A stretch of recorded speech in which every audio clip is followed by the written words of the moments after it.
आज की कहानी है जादुई ढाबा। प्रीतम नामक गांव में सुनीता अपने 2 बच्चों और पति सुरेश के साथ रहती थी। सुनीता का परिवार बहुत गरीब था। सुनीता का पति मजदूरी करता था और उसका घर उसके पति के मजदूरी से आए पैसों से चलता था। उन्हें एक वक्त की रोटी भी बहुत मुश्किल से मिलती थी। सुरेश की माँ बहुत बीमार रहती थी। उनकी जिंदगी ऐसे ही चल रही थी। एक दिन अचानक उसका पति बीमार हो जाता है, उसे बुखार हो जाता है और पैसों की कमी होने के कारण उसे इलाज नहीं मिल पाता है, जिसके कारण उसकी मौत हो जाती है। सुरेश का एक भाई होता है जो बहुत मतलबी और चालाक आदमी है। उसका नाम श्याम होता है।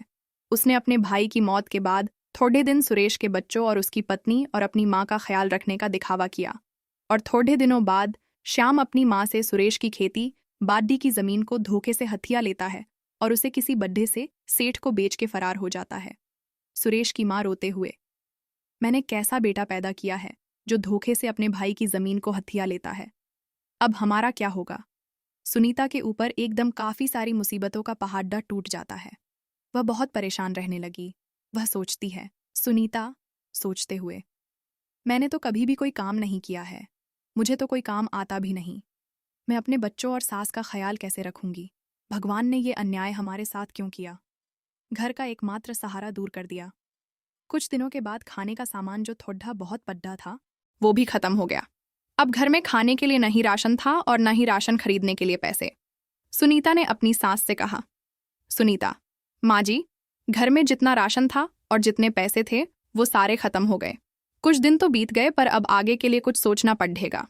थोड़े दिनों तक उन्होंने आस पड़ोस के लोगों के कारण अपना गुजारा किया, पर धीरे धीरे लोगों ने उन्हें उनके हालात पर छोड़ दिया।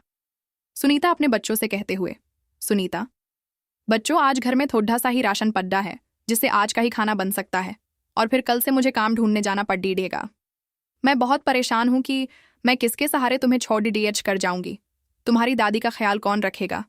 सुनीता अपने बच्चों और दादी को खाना देती है और थोड़ा सा खाना अपने लिए बचाकर खा रही होती है कि वो देखती है उसके घर के बाहर कोई बुढ़िया खड़ी है। सुनीता अपने बिस्तर से उठती है और दरवाजे की ओर जाती है और बुढ़िया से कहती है, सुनीता, क्या हुआ माँ जी, आप बड्ढी भूखी लग रही हो।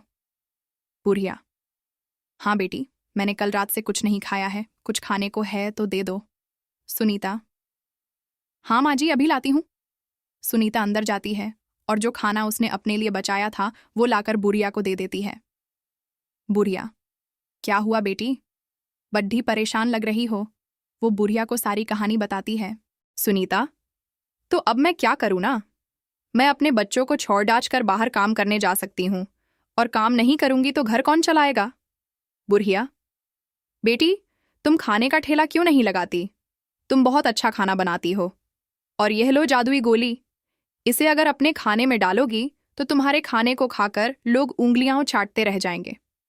जब बुढ़िया सुनीता से बात कर रही थी तो वहां से श्याम गुजर रहा था, तो वो सारी बातें सुन लेता है लेकिन वो ध्यान नहीं देता। अगले दिन सुनीता जादुई गोली को खाने में डालकर खाना बनाती है और अपना ठेला लगाती है। अपना ठेला और अपने बच्चों की मदद से वो ये सारी बात पूरे गांव में फैला देती है। जब सब उसका खाने आते हैं तो वह सब खाना खाकर अपनी उंगलियां चाटने लगते हैं। सब उसके खाने की तारीफ कर रहे थे। कोई आदमी, वाह क्या खाना बना है, खाकर मजा आ गया। ऐसे ही वह अपना खाना बनाती और उसे बेचती। उसका काम चल गया था, उसकी अच्छी कमाई हो रही थी। एक दिन उसके ठेले के पास से श्याम गुजरता है और कहता है, लगता है कि यह जादुई गोली का कमाल है, क्यों ना मैं भी वो जादुई गोली चुराकर मैं भी अपना ठेला लगा लूं। रात को शाम सुनीता के घर से जादुई गोली का पैकेट चुरा लेता है। सवेरे सुनीता देखती है जादुई गोली का पैकेट नहीं मिलता। वह बहुत परेशान हो गई। जब वह खिड़की से बाहर देखती है तो उसे वहीं बुढ़िया दिखती है। वो बुढ़िया के पास जाती है और उसे सारी बात बताती है।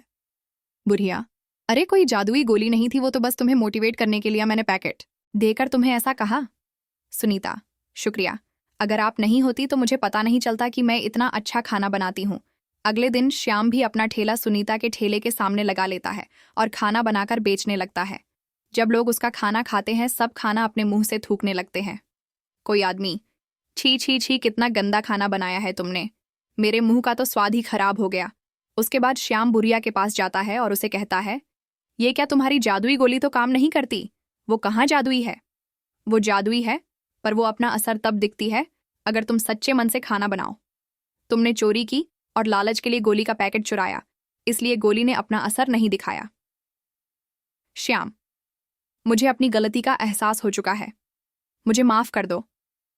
बुढ़िया, मेरे से माफी मत मांगो, सुनीता से मांगो। फिर अगले ही दिन श्याम सुनीता के घर जाकर उनसे माफी मांगता है और जो धन उसे जमीन को बेचकर प्राप्त हुआ था उसे अपनी मां को दे देता है।